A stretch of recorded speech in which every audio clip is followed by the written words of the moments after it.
Hello, and welcome to the 2021 Edgar Awards. I'm Meg Gardner, the 2019 and 2020 President of Mystery Writers of America. Thank you for joining us, nominees, family and friends, publishers, editors, agents, MWA members, readers, and fans, as we recognize and celebrate the best in crime and mystery writing.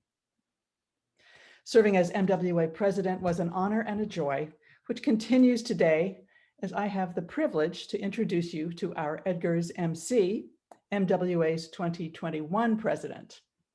A New York Times and internationally best-selling author, writer of the twisty psychological thrillers The Better Sister, The Wife, and Edgar nominee The Ex, along with the Ellie Hatcher and Samantha Kincaid series and the Under Suspicion series co-authored with the Queen of Suspense, Mary Higgins Clark.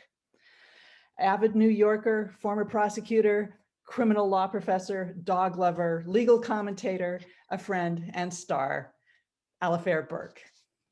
Thank you so much, Meg. That was, I want to hug you, but we don't get to hug anymore. It is my honor to welcome all of you to the 2021 Edgar Awards. A year ago, I'm not sure many of us would have expected to be doing this virtually again, but as we gather to celebrate the stories that helped us get through a rough year, we start to see progress. We're seeing our families, friends, and neighbors get vaccinated so we can start to meet safely again. Last night, we saw the President of the United States address Congress flanked by 2 women. We're seeing mystery stories from diverse voices get the spotlight they've long deserved. And these steps forward give me hope, and I hope they give you hope as well. Please enjoy the presentation of the 2021 Edgar Awards. I'm going to turn it over to Jeffrey Marks to tell you a little bit about the judging process and to present the Sue Grafton Award. Hello, I'm Jeffrey Marks, and welcome to the 75th anniversary of the Edgars. I was the general chair for the Edgars, and I'll be announcing the winner of the Sue Grafton Award in a few minutes. First, though, I wanted to take a minute and thank all of this year's judges. They have gone far and beyond what they were expected to do this year, and I wanted every one of them to know that they were appreciated. When we started this year, none of us had any idea what 2020 would be like. The process started as it normally did. We arranged for the books to be mailed to the homes of the judges. However, in March, all that changed. In the early days of the coronavirus, scientists suspected that the virus could be easily transmitted on surfaces. That meant every book delivered to the judge's home could be contaminated. The process was to let the package sit for several days until it could be pronounced clear. For people who were getting hundreds of books, this was an untenable request.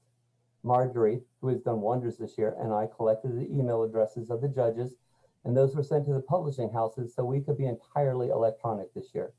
This included providing technical help to the judges as needed to get up and running. This was a huge shift in how we judge, but this group easily agreed and we made the change. Throughout all of the year and all of its turmoil, this group read. They buckled down and they did a wonderful job ignoring all that was going on around them so they could bring you this incredible set of nominees and winners. If we were there in person, and I truly hope we are next year, I'd ask all of you to give them a round of applause. But in our new Zoom and virtual world, could you please express your thanks to the judges in the chat function? They deserve it. Now I have the envelope for the G.P. Putnam Son and Sons Sue Grafton Memorial Award. Did you get your... The nominees are Okay. The Burn by Kathleen Kent, Riviera Gold by Laurie R. King, Vera Kelly Is Not a Mystery by Rosalie Knecht, Deadland by Sarah Paretsky, The Sleeping Nymph by Ilaria Tucci, and Turn to Stone by James W. Ziskin. And the winner is Vera Kelly Is Not a Mystery, Rosalie Knecht.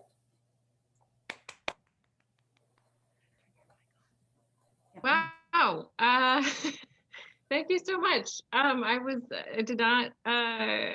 a little bit flustered. I just want to say thank you so much to my agent, Samia Ben-Dimrad Roberts, and my editor, Maisie Cochran at Tin House. I think in some ways, none of us expected to be producing a mystery novel or even having the chance to compete compete in a category like this. So it's been an amazing experience. And also my deep thanks to my husband, because if he had not been wrangling our kid every morning while he makes me breakfast, I would not have been able to get any writing done in the last entire year. Thank you so much to the judges and to the Sue Grafton Memorial Award and to the Edgars. It's been such a pleasure, this whole experience. Thank you so much. Hello. My name's Nora McFarland, and it is my honor to present the Simon & Schuster Mary Higgins Clark Award. Sadly, Mary passed away in January of last year, just as we were beginning the judging process. And everyone at MWA misses her. She was a tireless supporter of women writers and new writers and just our genre as a whole. And I can think of no better way to honor her than to present the award that bears her name. So this year's nominees for the Simon & Schuster Mary Higgins Clark Award are Death of an American Beauty by Mariah Fredericks, The Cabinets of Barnaby, Maine by Elsa Hart, The Lucky One by Lori Rader Day, The First to Lie by Hank Philippi Ryan, and Cold Wind by Paige Sheldon. And the winner is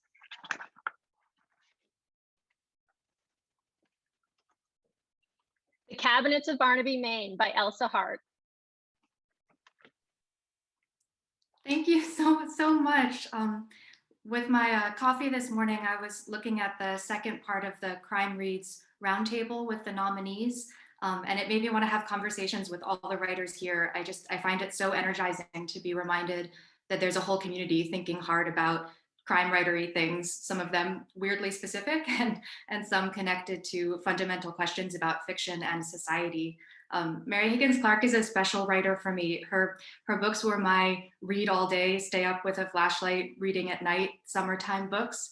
And I associate them with happy summer memories of sandy beach towels and the smell of sunscreen and the Hostess powdered sugar donuts that my great grandmother always kept in her kitchen. So Silent Night, You Belong to Me, On the Street Where You Live, they were just scary enough to feel slightly forbidden, but they always concluded with the reassuring message that even the scariest villains couldn't defeat the heroine. I received so much help creating The Cabinets of Barnaby, Maine. I'm so grateful to my agent, Stephanie Cabot, my editor, Kelly Ragland, to Madeline and Hector and Allison, and everyone who's worked so hard at Minotaur to put my books into the hands of readers. I also appreciate the museums and gardens that allowed me to poke around their collections, even though I was plotting murder at the time. And thanks also to my parents, my brother, and most of all to my husband, Robbie. And of course, thank you, Mystery Writers of America and this year's judges, Marjorie Flax and Kathy Daneman, for all the work to set up this event. And finally, thank you to the librarians and the booksellers out there managing curbside pickups and putting on Zoom events and taking care of books and being so important to the lives of so many readers, particularly over the past year. So thank you. I'm Melissa McGregor. The Robert L. Fish Memorial Award is given to the best published mystery short story by a previously unpublished American author. There are many exciting new voices in the field, and like a warm and sudden breeze off the Gulf of Mexico, this year's winner is an electrifying presence, a talent to watch.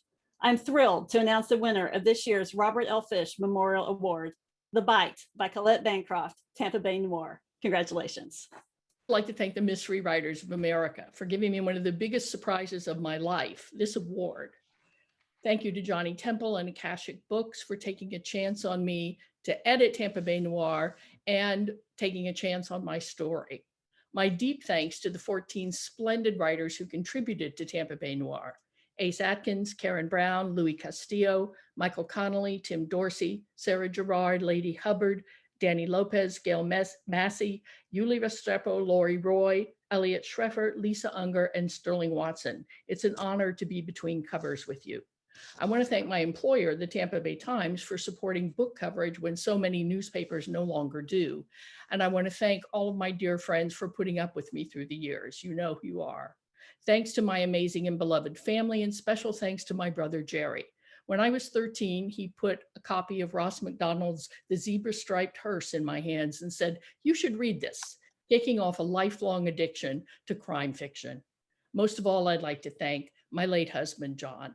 The only thing that would make this better would be if he were here to share it with me. Thank you so much, and congratulations to all of the other nominees and winners. Thanks. Since 1983, the Ellery Queen Award has honored outstanding writing teams and outstanding people in the mystery publishing world. When Reagan Arthur succeeded the legendary Sonny Mehta last year, the crime fiction community cheered. We knew her work through the books of authors like Kate Atkinson and Michael Connolly, but also Tina Fey and David Sedaris. When she was asked to describe the process of discovering a new book, Reagan said, "It's like falling in love. You have that spark of recognition, of hope, of excitement. And there's the moment of looking forward to your future together, imagining the cover, spreading the word, wondering who else will love it." Reagan has been true to this vision throughout her career, and we are honored to present her with this year's Ellery Queen Award. Thanks, Alifair. Hello. When I look at the list of prior Ellery Queen Award recipients, sorry, while I have to get my notes here, from my beloved former colleagues, Ruth Cavin and Kelly Ragland, to the rock star bookseller, Barbara Peters, to the indomitable publisher, Robert Papin, everyone in between, I'm really honored to join their ranks and grateful to the Mystery Writers of America for making it happen. Mysteries have always been kind of a gateway for me. They were the first books I really devoured as a young reader, and they were the first books I acquired as a young editor, thanks to my generous first boss, Tom Dunn. And I really struck it lucky because the first two books I bought were Edgar nominees. They were Terence Farady's Dead Stick and Don Winslow's A Cool Breeze on the Underground.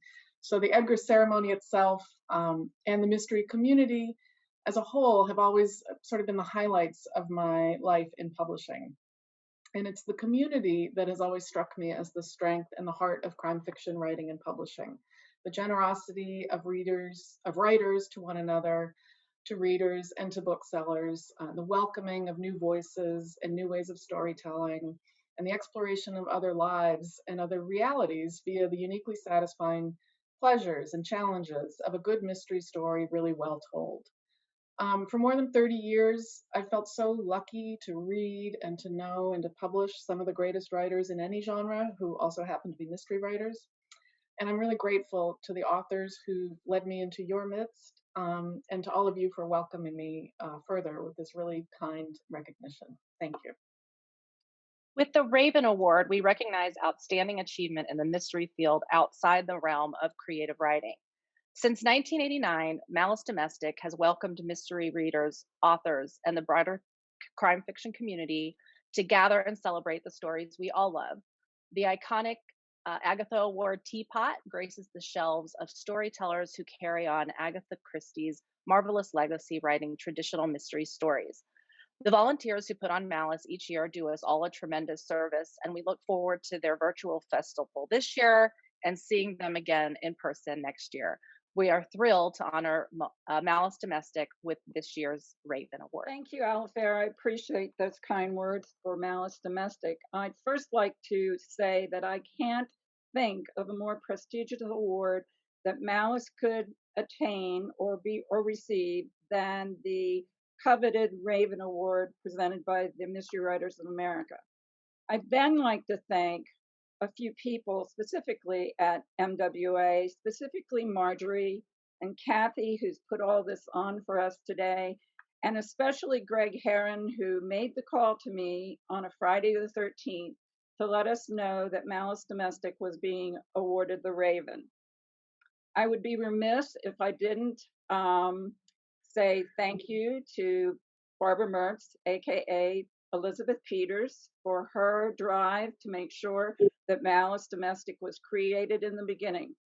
There have been many people who have served on the Malice Board of Directors. I've been on the board for 22 years, so I've served with quite a number of people, and it's been my honor to serve with them. These are wonderful volunteers who work tirelessly all year long.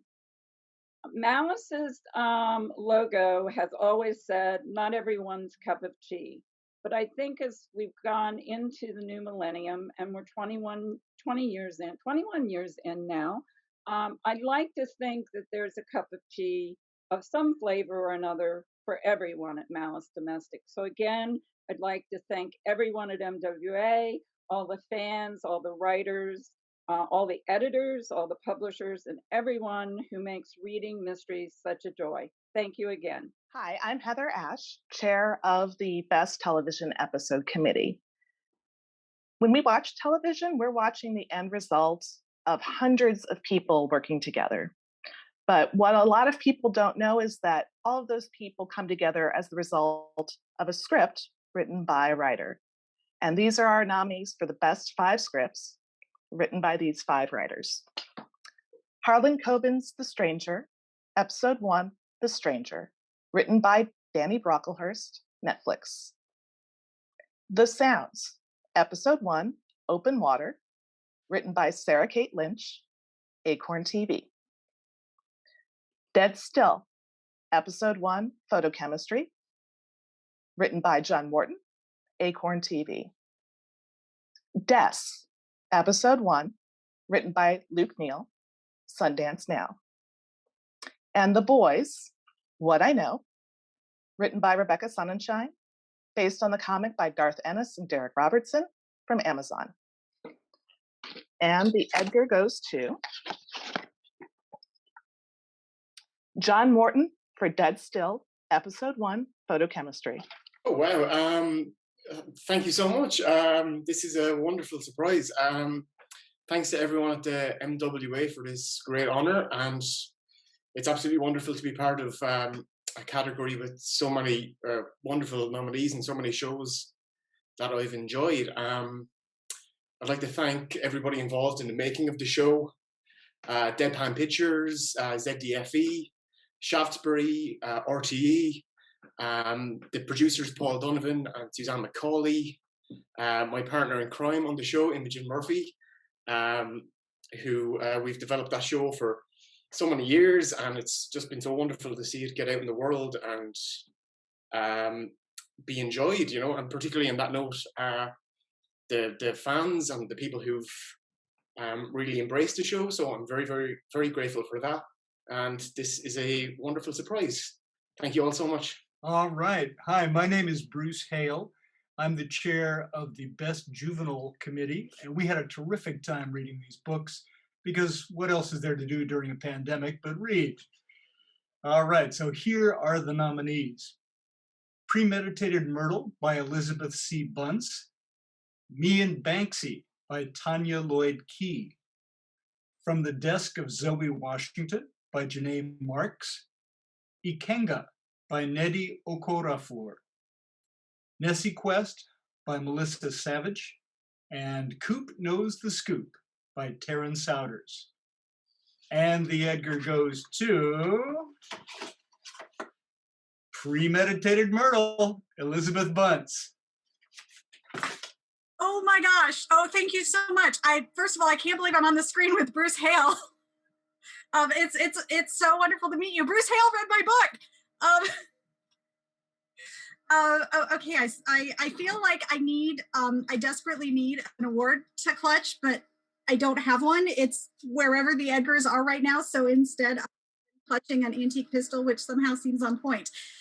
I remember being a kid and watching the Academy Awards and seeing Dustin Hoffman give his acceptance speech for Rain Man, and he forgot to thank Tom Cruise. And I promised myself then that if I was ever in a position to give such a speech, I would not forget to thank Tom Cruise. So thanks, Tom. You had nothing to do with the book, but credit where credit is due. People who did have something to do with bringing Premeditated Myrtle to the world are my amazing agent, Erin Murphy, who found the absolute perfect home for Myrtle with Algonquin Young Readers.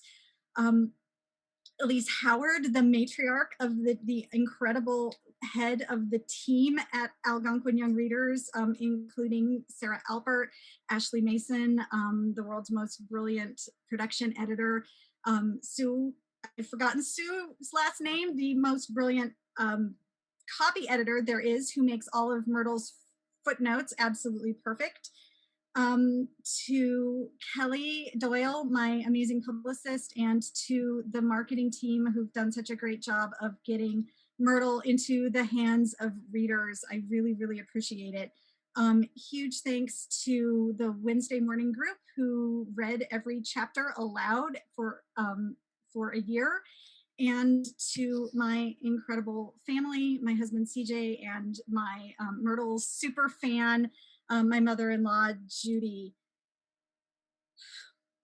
Writing the Myrtle Hardcastle mysteries has been the greatest joy of my career.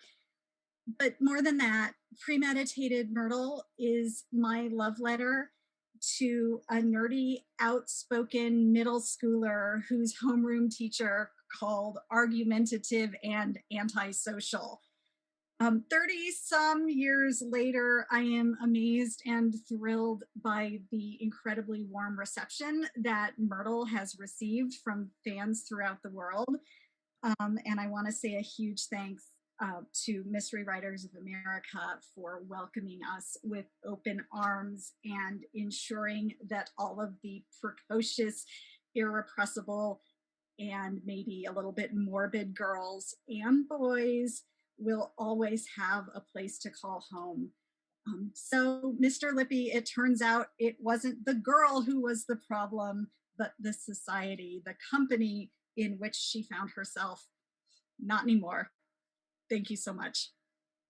Hi, this is James R. Hannibal, and I have the privilege of announcing the nominees and winner of the Best Young Adult category.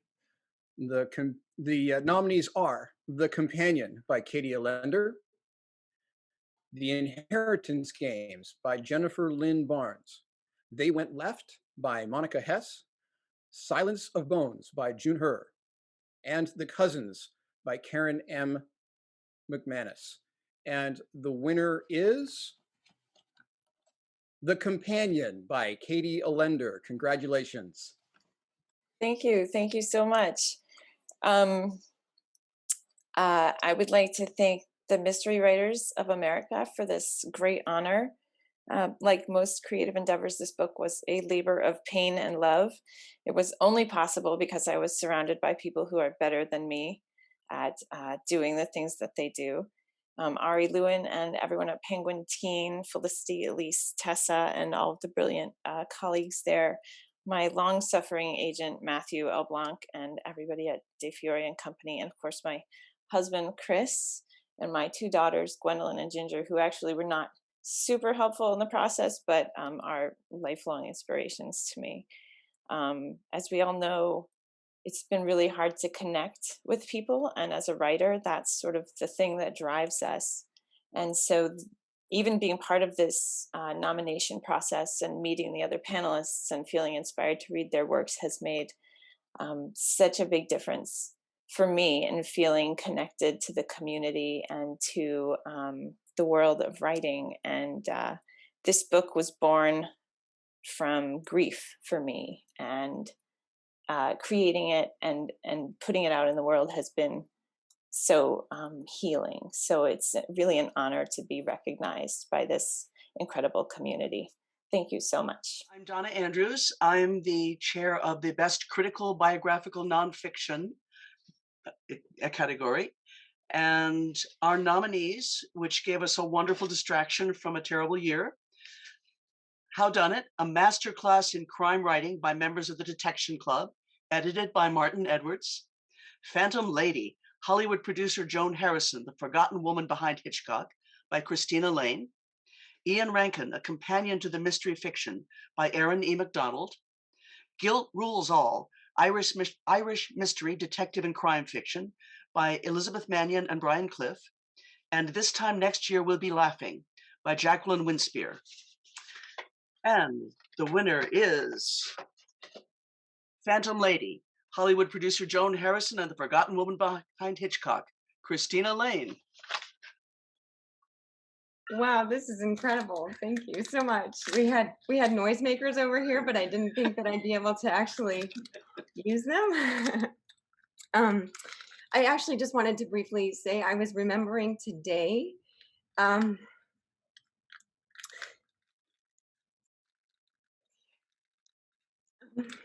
Anyway, that in 1999, I'm just not even gonna go there. I walked up to a crime writer in a hotel lobby in New York City who was a screenwriter for Alfred Hitchcock. And we were at this Hitchcock conference. And I asked him if I could ask a few questions about Joan Harrison for a biography that I was thinking about writing. And he rolled his eyes at me. And he said, "Well, my God, why would anybody want to do a thing like that?" And he walked away from me. And I hadn't thought about that for decades. But I thought about that because the truth is that nobody's had that reaction ever since then. And I'm so grateful that he was the only person who ever said that to me, because people have been so incredibly supportive from every corner. And I just had so much support really from people in every community. So I'm so grateful that I've been able to bring Joan Harrison's story to the public, to the general readership. And you know, when Joan Harrison was in her later years, she acted like she didn't have a Hollywood career. She acted like she didn't work in film noir. And her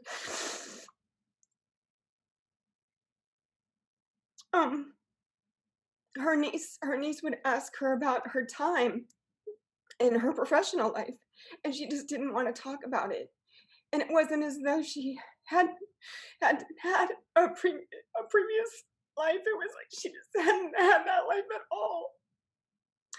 So I don't mean to sound overly dramatic, but I just feel really grateful, not only to have written the book, but to have this kind of recognition, because this is really for all of those people who have done amazing work and should have more recognition, and also for all of those women who want to write and tell stories and bring great work into the world, and who should.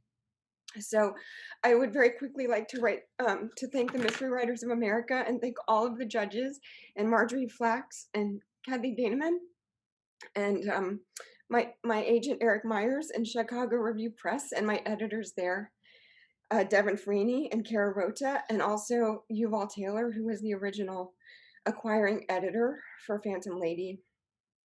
I'd like to thank Books Forward and Blackstone. I'd like to thank all the archivists and the librarians who helped me find all of the research and were assisting me in so many different ways to dig up the research on this book. I want to thank my mom, and I know that my mom, Gretchen Gaines, is here somewhere. So thanks a lot for all the support writing this book. And I'll wrap it up. I just want to thank my dad, Ken Lane, and also, well, my son, Sebastian Gonzalez, who just decided that he wants to go into the creative writing program in middle school. God help him.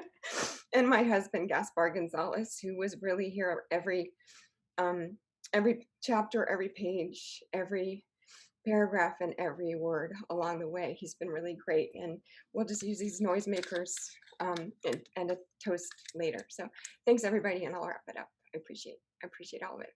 Hi, my name is Dennis Tafoya, and I'm the chair of this year's Fact Crime Committee. I just want to quickly thank my fellow committee members, Susan, Jamie, Lou, and Lindsay, for their hard work and patience in a pretty tough year. This year's nominees are Blood Runs Coal, The Yablonsky Murders and the Battle for the United Mine Workers of America by Mark A. Bradley, The Third Rainbow Girl, The Long Life of a Double Murder in Appalachia by Emma Copley Eisenberg, Death in Mud Lick, A Coal Country Fight Against the Drug Companies That Delivered the Opioid Epidemic by Eric Eyre, Yellow Bird, Oil, Murder, and a Woman's Search for Justice in Indian Country by Sierra Crane Murdoch, and Veritas, a Harvard professor, a con man, and the Gospel of Jesus' Wife by Ariel Sabar. This up here.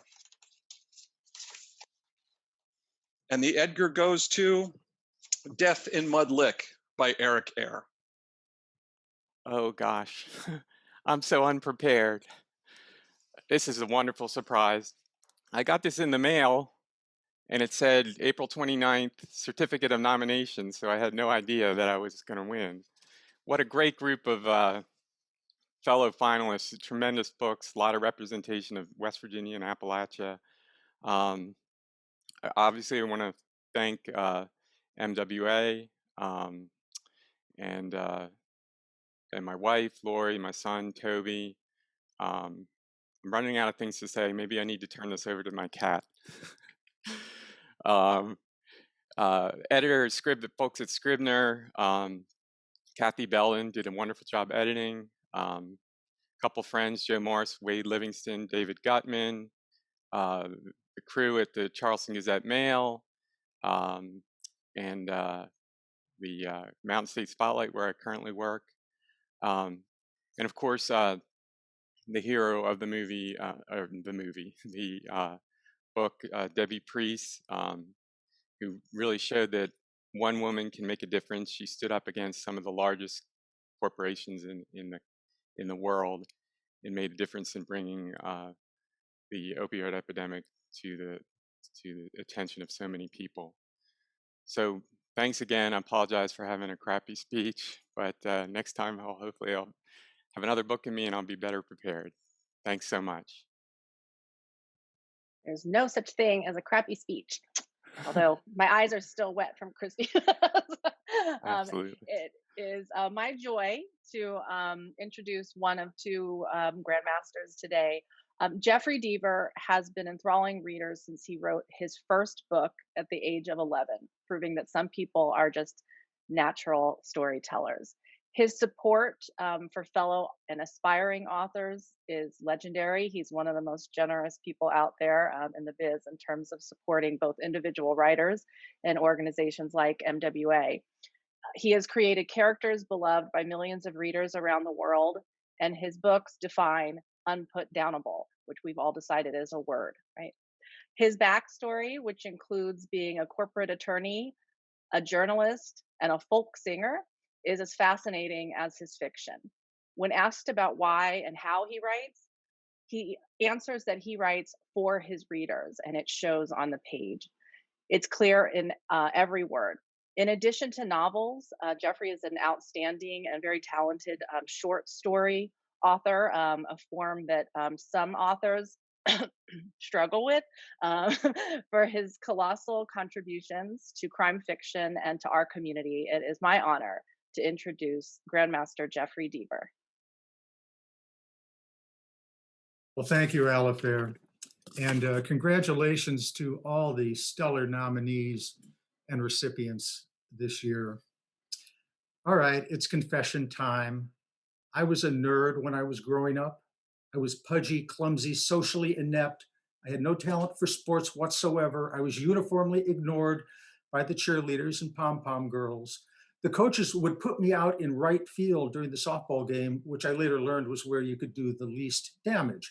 And there was some justification for this because I was terrible. I would stand in the outfield, ignore the game, and essentially stare at the sky and daydream and think about stories and think about writing poems, one of which may have gone something like this.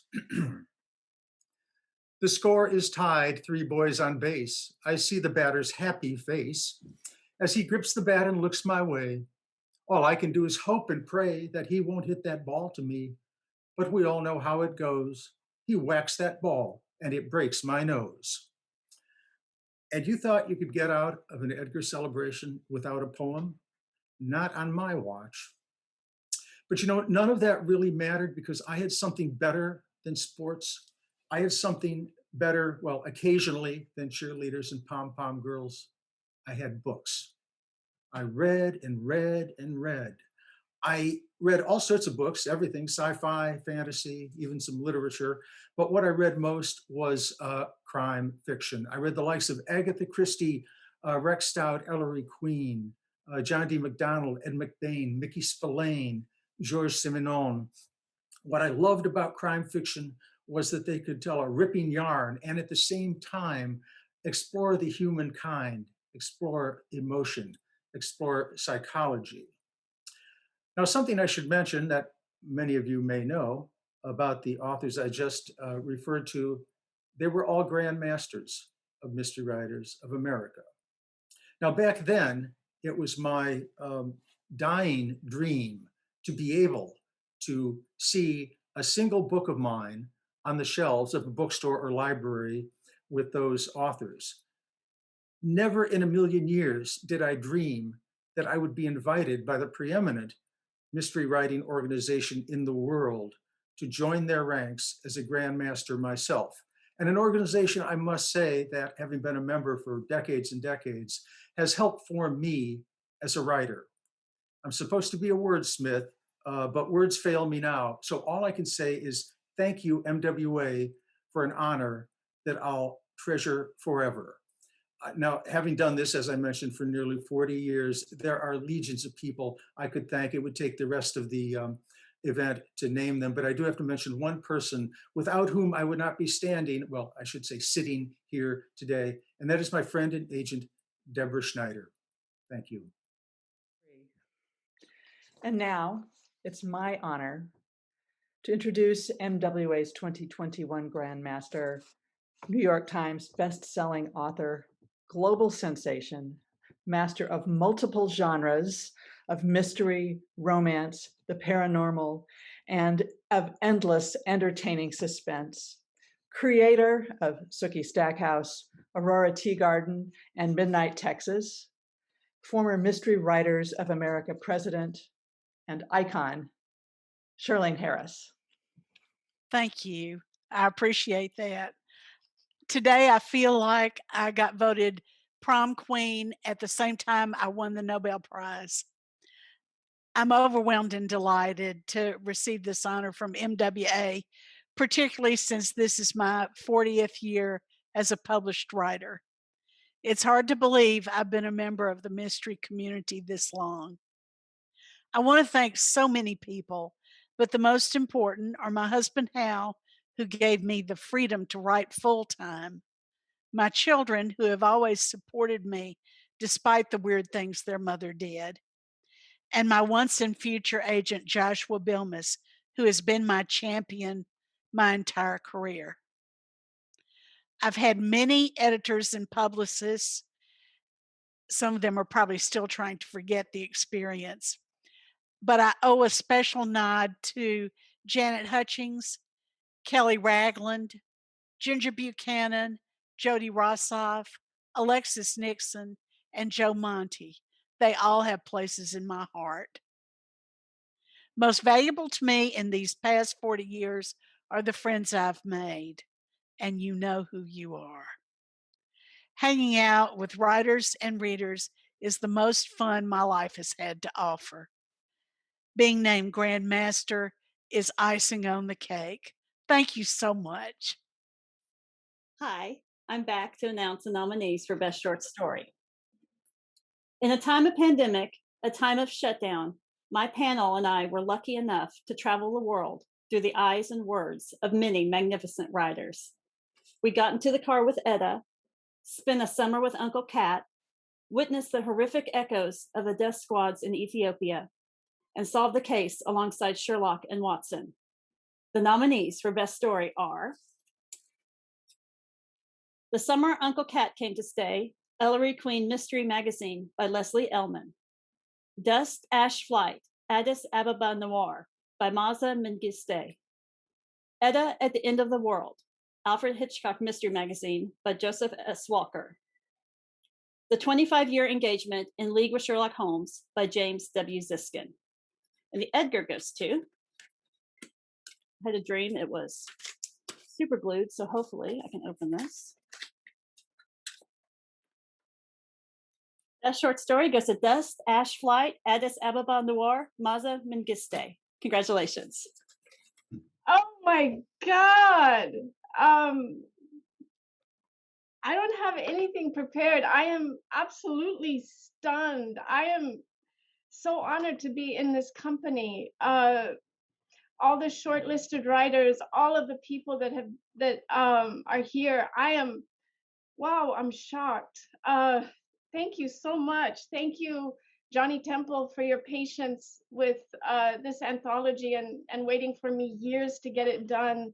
Ibrahim, who helped with the editing. Thank you so, so much to every single one of these writers that is here. Adam Retta, Matam Shafarao, Linda Johannes, Suleiman Adonia, Meron Hadaro, Mikhaila Waka, Lalisa Gurma, Rebecca Fasaha, Solomon Hailemariam Gurma, Fantaye, Tafari Afa, Hannah Georgis, Vok Atusiyum.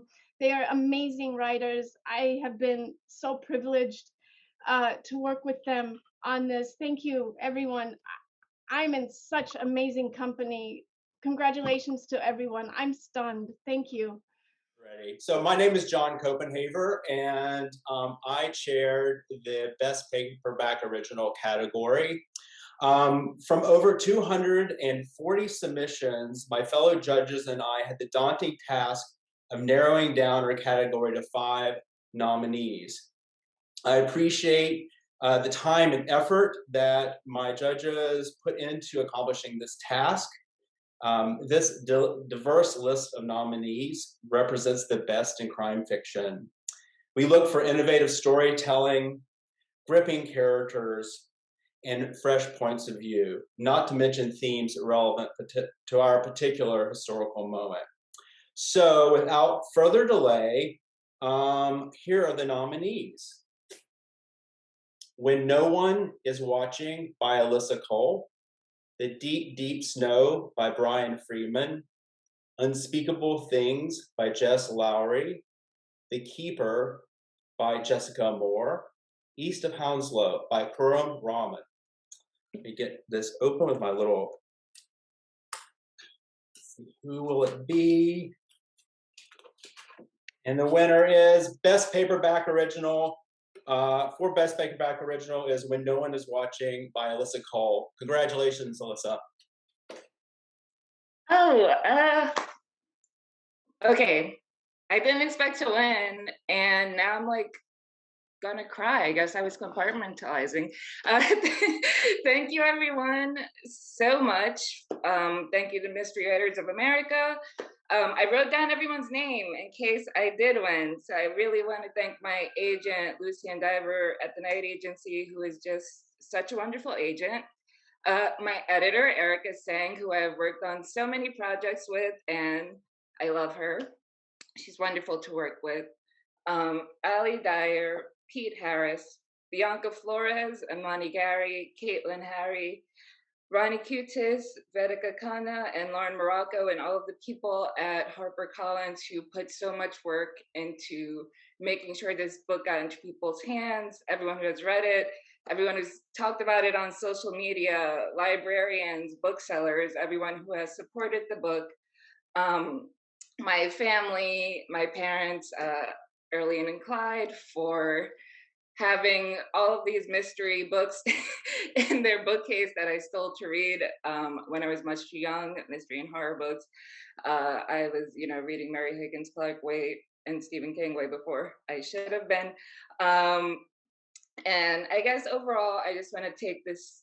I am frankly shocked when I wrote this. I didn't know if people would even enjoy it. It's a very, it's a thriller, and I wanted it to be entertaining, but it's about gentrification. It's about white supremacy. It's about institutional racism and about things that, people don't really want to talk about. So I guess, I'm so grateful that it has won this award, and I would just ask everyone here to pay attention to what's going on in the world.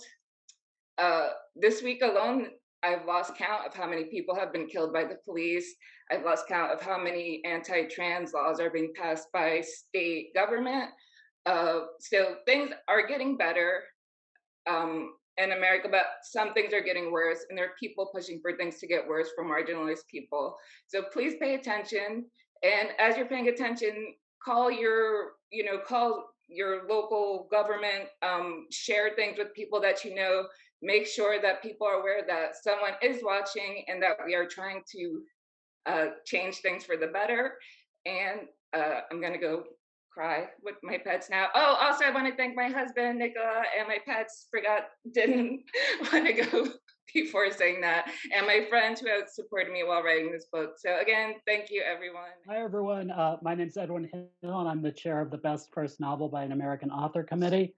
On behalf of my fellow judges, Emily, Lee, Tina, and Stephanie, I want to express what a thrill it was to read the first published novels by so many excellent writers and congratulate anyone who reached that amazing milestone in 2020.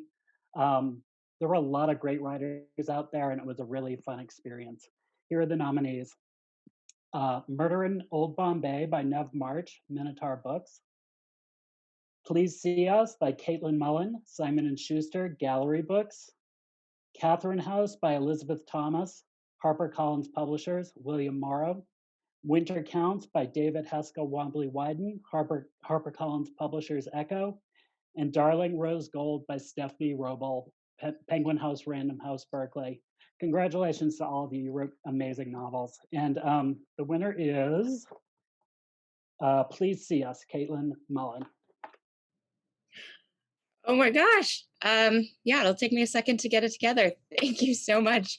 Thank you to MWA, particularly Marjorie and Kathy, who have done so much work to support all of this year's nominees and put on this event despite so much hardship this year. Thank you to my incredible agent, Sarah Bedingfield, who's had faith on this book based on a scrappy Word document I showed her pretty early on. At Gallery, thank you to my incredible editor, Kate Dresser. In addition to Kate at Gallery, Molly Gregory, my publicist, Rachel Brenner, the incredible marketing guru, Anne Jaconet. And I'd like to thank one of my early readers, my MFA thesis advisor, Susan Scarf Merrill, who's probably the reason this book exists at all. Thank you to my family for your constant love and support, particularly my husband, Spencer, our daughter, Audrey, and my mother, Kimberly, my sisters, Lauren and Megan. And last but not least, thank you to my fellow nominees. It's such an honor to be in your company. We all published books in this strange, tough year, and I'm inspired by your dedication, and I'm awed by your brilliance, and the world needs your work. So thank you for putting your stories into the world. Thank you so much. My name's Susan Shea. I'm chair of the Best Novel Committee for this year. Our group of 7 reviewed more than 425 entries last year. The members of the hardworking jury deserve a collective shout out for the care and attention that they gave to all of the books that we looked at. Their names and bios are in the Edgar Awards program. And it's a real honor to list the 6 nominees for the best novel this year. Gin Patrol on the Purple Line by Deepa Anapara. Before She Was Helen by Carolyn B. Cooney. Thursday Murder Club by Richard Osman. These Women by Ivy Pakoda. The Missing American by Quay Cordy. And The Distant Dead by Heather Young. And now to announce the winner of Edgar's Best Novel for 2021, Gin Patrol on the Purple Line. Congratulations. This is so shocking. I don't have any words. I don't have anything prepared actually because I didn't expect this at all. I was very surprised to be nominated, and this is an even bigger surprise. Thank you, first of all, to all the judges, the Mystery Writers of America, to Marjorie Flax, to Kathy Tinneman, all the readers for putting this event together. Congratulations to my fellow nominees. It's such an honor and privilege to be nominated alongside you.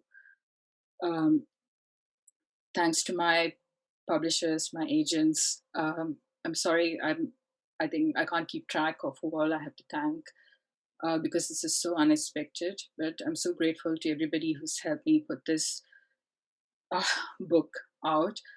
I just want to say, even though this is an occasion for celebration, my heart is really in my home country. I've written about a very marginalized and vulnerable community, and the situation is really difficult in India right now, and I can't stop thinking about it. And so I just want to take this opportunity, and if you can bear with me, to request, all of you, if you can donate to organizations that are working for people affected by the pandemic in India. Or if you can't do that, please write to your elected representatives. Our lives are returning to normal in the West, but in India, it's really difficult. So if you can write your representatives, ask them to support India, or to at least waive the patents on vaccines so that people can get vaccinations across the world, so that we can tackle this sort of vaccine inequality that's there. That'll be really helpful. I'm so sorry to mention this today at this event, but I can't stop thinking about what's happening in my country. So please do bear with me. And thank you to everybody for your support. I'm so thrilled to be welcomed into this fold of mystery writers. And I'm so grateful. Thank you. Thank you for joining us for this year's Edgar Awards, and congratulations to all the nominees and the award winners. I did want to offer a special thank you to Marjorie Flax, our executive director, and also Kathy Daneman and Chris Graham, whose organizational skills kept us all herded together, kept it moving as seamlessly as they do the live events, which hopefully we are going to be doing. Next year, we'll wear actual shoes because I'm not wearing any right now. And I can't wait to see you all. Thank you so much for coming. Happy reading and happy writing. I think we're done.